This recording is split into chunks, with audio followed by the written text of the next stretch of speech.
हम मीनू झा प्रणाम करै छी समस्त मिथिलावासीके। एकटा समदाउन लऽ कऽ उपस्थित छी। आशा करै छी अहाँ सबके नीक लागत। धन्यवाद। जय मिथिला, जय मैथिली।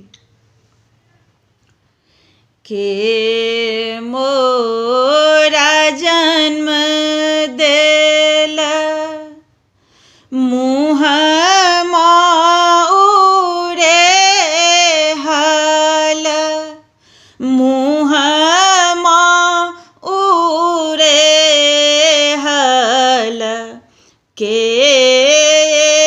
कयल प्रतिपाल, के रे कयल प्रतिपाल।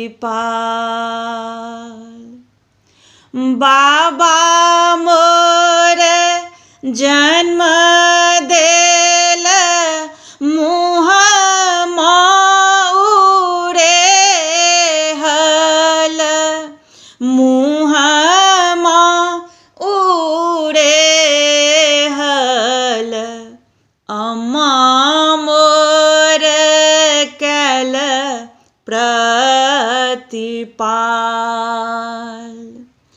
अम्मा मोर कयल प्रतिपाल।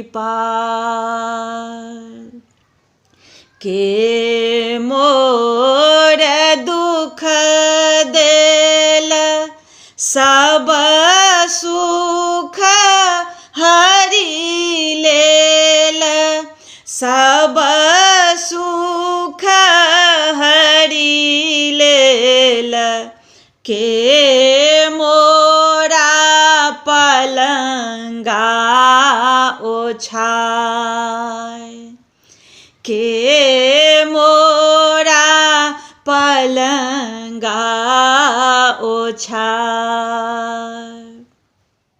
सासु मोरा दुख देल, सासु मोरा दुख देल, सब सुख हरि लेल, सब सुख हरि लेल, पिया मोरा पलंगा ओछाय, पिया मोरा पलंगा ओछाय।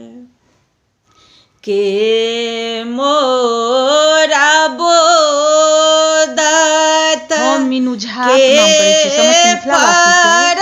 एकटा सामाके लेल झूमर लऽ कऽ उपस्थित छी। संग दऽ रहल अछि श्रीमती ललिता झा। धन्यवाद। जय मिथिला, जय मैथिली।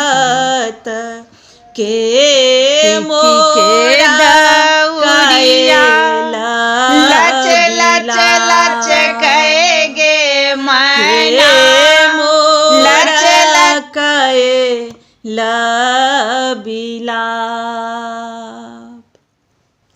अम्मा मोरा बोधत,